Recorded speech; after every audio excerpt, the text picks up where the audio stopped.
Hello chums, and welcome to Taming a Monster, the series where I take some of Gran Turismo 7's most ridiculous cars to see if I can tweak them so that a talentless pleb like me can handle them without being killed to death. Like any common ruffian, I'm using a bog-standard PlayStation 5 controller, and I have all driver assists turned off, except for ABS. Let's see what car is trying to murder me today! Muscle cars have a precedent on this series. They will either be utterly atrocious and perform nowhere near expectations. Examples of this include the 1969 Camaro, the Corvette C2, yes it's technically not a muscle car, shut up, or the godforsaken Superbird. On the other hand, they might perform better than they have any right to. The Pontiac Trans Am comes to mind, or better still the utterly fantastic Dodge Charger with the Demon engine. So, where will the Hellcat Challenger fall? As usual, every upgrade has been applied, including all power upgrades, weight reduction, wide body and the body rigidity increase. None of the settings have yet been touched, except for downforce, which is maxed, and the transmission, which has already been adjusted. The mentally challenged has aftermarket wheels much larger than the standard diameter, which is probably a bad idea since it makes the car more unsettled by curves. Smaller wheel sizes are typically more forgiving and less twitchy. I have also fitted a front splitter for front downforce, and importantly an ugly custom wing set. This gives more downforce than the Type A ducktail spoiler. If you're interested in learning more about aero, downforce, or any other aspect of tuning your car, I have a series called Tuning for Beginners which covers everything from suspension to differential to the transmission. The chosen test track today was Grand Valley South. Naturally, the wheel spin at the start was rather chronic. Much like the Demon Charger though, the starting point wasn't quite as terrible as you might expect. Of course, it was still shit, it's just that it could be so much worse. The mentally defective wobbles around like it's going to fall over, which makes the car quite unpredictable, and it only exaggerates the car's tendency to spin out when exiting low-speed corners.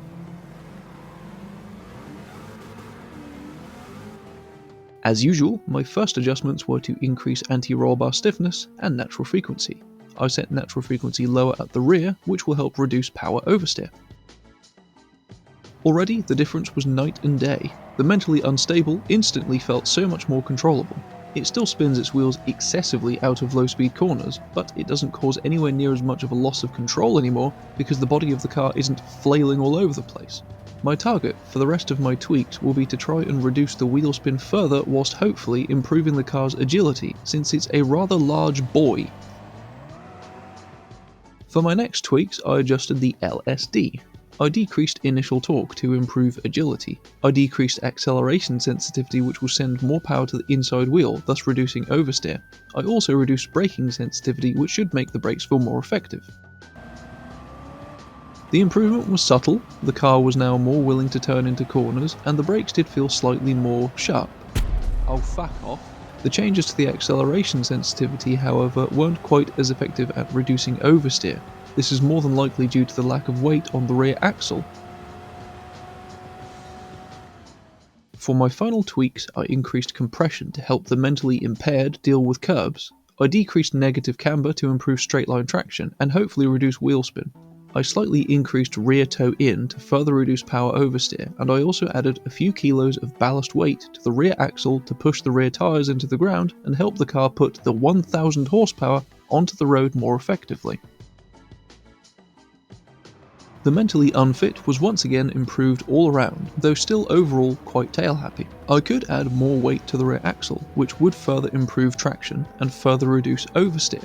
However, the brakes will be negatively affected. Finding the correct balance will be the priority, and is usually down to personal preference. Either way, it was time to find the right balance for me at the Nurburgring. I ended up making a few small adjustments. I added some front toe in to improve the car's ability to turn into low speed corners, and I added some more ballast for improved traction, since the brakes are actually quite good, even with the extra weight. I like the Dodge Challenger. I mean, look at it. It's easily one of the most imposing cars ever made. Naturally, it has a reputation for atrocious handling, much like the majority of classic American sports cars. However, in Gran Turismo it's arguably better than it has any right to be, much like its Charger stablemate, albeit not quite as awesome as that car. The Charger's advantage over the Challenger does not lie in the difference between the Hellcat and Demon engines, however. It's all about the diffuser, which this Challenger does not have. If it did have the option, this car would be pretty formidable. As it is, it's not half bad. Its comparatively large size makes it slightly numb and boat-like, but in this situation it actually works in the car's favour, so it's not too twitchy or unstable. The main issue the car still has is wheel spin, and throttle control is something you have to concentrate on pretty much constantly, though this is more or less the case with all classic American cars with engine swaps. While this car isn't going to be breaking any records compared with some of the other monsters featured in this series, I would still recommend it, along with the Demon Charger. Where the Chevrolets are typically too light and too twitchy to handle their 1000 horsepower engine swaps, the Charger and Challenger are heavier and less agile, which helps. So the Corvette C3, for example, technically handles better, but it's so hard to control that this Challenger is easily the better car all around.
In the end, the challenged Hellcat gets a 6 minutes 25, which beats the LT5 Corvette C2, the LT4 Camaro Z28, and is only 4 seconds behind the Demon Charger.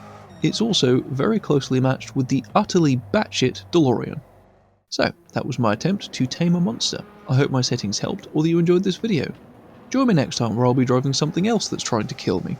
Thank you very much for watching, and if you're feeling particularly generous, I would greatly appreciate your subscription. Take care now, and ta-ra.